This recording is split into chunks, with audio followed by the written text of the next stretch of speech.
खुलुमबाय गिबियावनो बयनिसिमबो गाहाम हामलायनायखौ बावहरग्रोबाय। दिनैनि प्राइम 24 हेडलाइन स्टुडिय'आव धेमाजि जिल्ला सानजारि नोगोरनिफ्राय रादाबखौ फरायदों आं रमेन बर'आ। दिनैनि गाहाय रादाबफोरा जाबाय बिटिसिनि 2020 मायथाइनि बिसायख'थिखौ नोजोर बोना इउबिपिएल हान्जानि बानजायनायाव मेलनि खुंथाय। धेमाजि जिल्ला सिमेन्ट सापरिनि समखङाव 42थि श्री श्री लोखि फुजानि फालिथाय। आसामनि जमुना बर' आरो लभलिना बरग'हाया हादरनि थाखाय ब्रन्ज मेडेल लाबोनो हायो। 12 अक्ट'बर खालारखालि क'क्राझार जिल्लानि गसाइगावनि सिङाव थानाय बिदनखाता गेवलां फोथाराव फैगौ बिटिसिनि 2020 मायथाइनि बिसायख'थिखौ लाना इउबिपिएलनि बानजायनायाव मोनसे मेल खुंनाय जादों। बे मेलाव आलासि महरै नुजाथि फैनो हादों इउबिपिएल हान्जानि चिरां जिल्लानि एमएलए मानगोनां रोनगोरा नार्जारि, इउबिपिएल आइजो आफादनि आफादगिरि मानगोनां बिनारानि ब्रह्म, इउबिपिएल इयुथ आफादनि आफादगिरि सोमनाथ नार्जारि, इउबिपिएल हान्जानि 4 नं जमदुवारनि एमसिएलए जिरन नार्जारि आरो गोबां आलासि नुजाथि फैनो हादों। गाहायै बे मेलनि गेजेरजों आगोलनि बायदि जेबो जेंना सोमजियालासिनो खौसेयै थानांगौ होनना फोरमायफैदों। दानिया फै बे मेलनि सोमोन्दै फंनैसो खोनासंदिनि।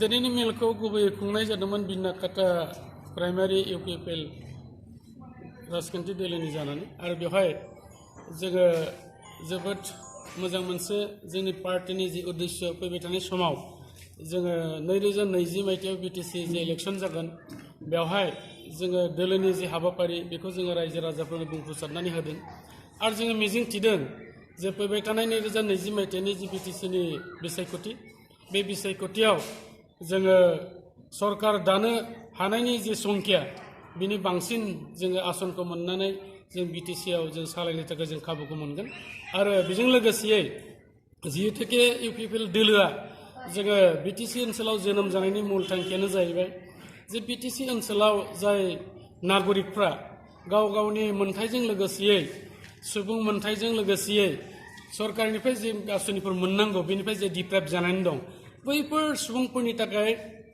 जे आयेन मोननांगौ बेनि थाखाय जे बेबस्था खालायनांगौ बेनि थाखाय बे हाबाफारिखौ मावनो थाखाय जोंनि इउपिपिएल दोलोआ बेखौनो जोङो जोनोमनिफ्राय जों थांखि लादों। आरो मानगोनां बिनारानि ब्रह्मनि फंनैसो बिबुंथि खोनासंनि।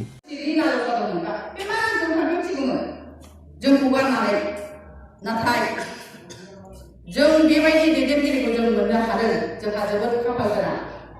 दिनै इउजि ब्रह्म बायदि जोंनि गेजेराव जोंखौ थानानै दैदेननाय सासे गोथार गोसोनि मानसि समान मेगननि रायजो राजाखौ नायग्रा बेबायदि जोङो लिडार मोननो हादों जोंहा जोबोद खाफाल गोनां।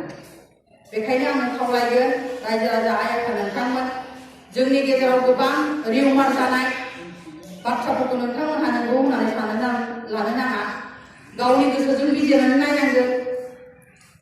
जोंहा बयहाबो बिजिरनो हानाय साननो हानाय गोहो दङ। बेखायनो जोङो जोंनि गोसोजों बिजिरनानै नायनांगोन। जोंनि गोसोजों जोंनि गोरबोजों बिजिरनानै नायनांगोन। बियो मा मावलांगोन, जोंनि जाथिनि थाखाय मा मावगोन, बियो जोंनि समाजनि थाखाय मा मावगोन बेखौ जों बिजिरनानै नायनो हानाय गोहोआ जों साफ्रोम आइ आफा रायजो राजा नोंथांमोनावनो दंजोबो। रायजो राजायानो राजा मानो होनो रायजोआनो राजा मानो होनोबा खुनु बेयाव लेखा गोरों रोङिजों खोथा गैया। बयहाबो समान मोनथाय दङ। गोरोङाल' दे मोनथाय दं बे नङा। जाम्बा जाम्बि गासैबो रायजो राजा आइ आफा नोंथांमोननि आसि बिमाजोंसो दिनै बिथांमोनहा सोरबा मन्थ्रि जादों। गसाइगावनिफ्राय रादाबगिरि दानसोरां बसुमतारी। 13 अक्ट'बरनिफ्राय 15 अक्ट'बर खालारखालिसिम धेमाजि जिल्ला सिमेन्ट सापरिनि समखङाव खुंगा 42थि श्री श्री लोखि फुजा फालिनो थाखाय आखायाव लादों। गाहायै देग्लायबो थांनाय बोसोरफोराव फालिनाय बायदि देग्लायबो गाजा गोमजायै फालिनाय जादों। मख'नो गोनांदि बे फुजायाव समखं टाइगान्ड क्लाबाबो साफा खालामनो हाबाफारि लानाय जादों।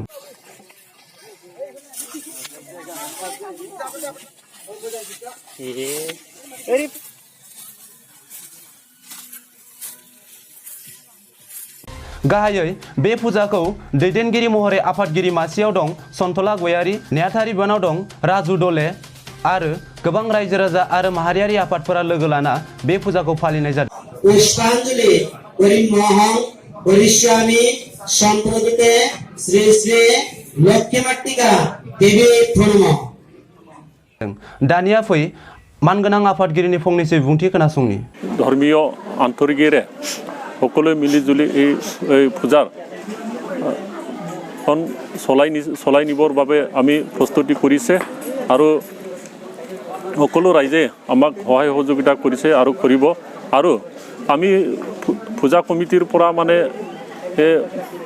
3 দিন এই বছৰ মান 3 দিন কাৰ্যসূচী লয় মানে আজি প্ৰথম দিনা চলাই গৈছোঁ আৰু আজি প্ৰথম দিন তৃতীয়লৈকে হ'ব গতিকে আমি কামনা কৰিছোঁ সকলো শান্তি সম্প্ৰীতিৰে মানে জাতি ধৰ্ম ভেদ গैयालासिनो जों मोजाङै আগবঢ়াयनानै এই ৰংजा खुसियै এই देग्लायनि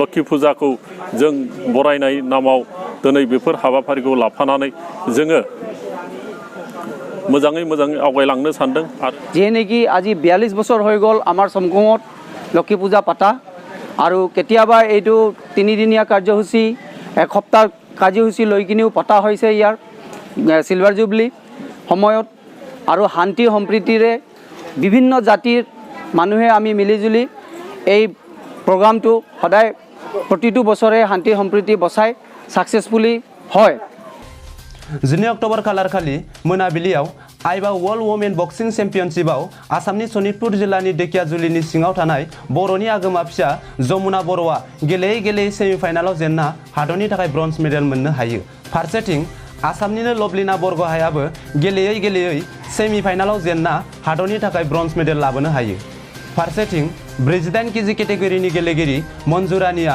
रासियानि हेंथायै गेलेना हादरनि थाखाय सिलभार मेडेल लाबोनो हायो दिनैनि रादाबखौ एसेयावनो फोजोबनाय जाबाय गोजोन्थों।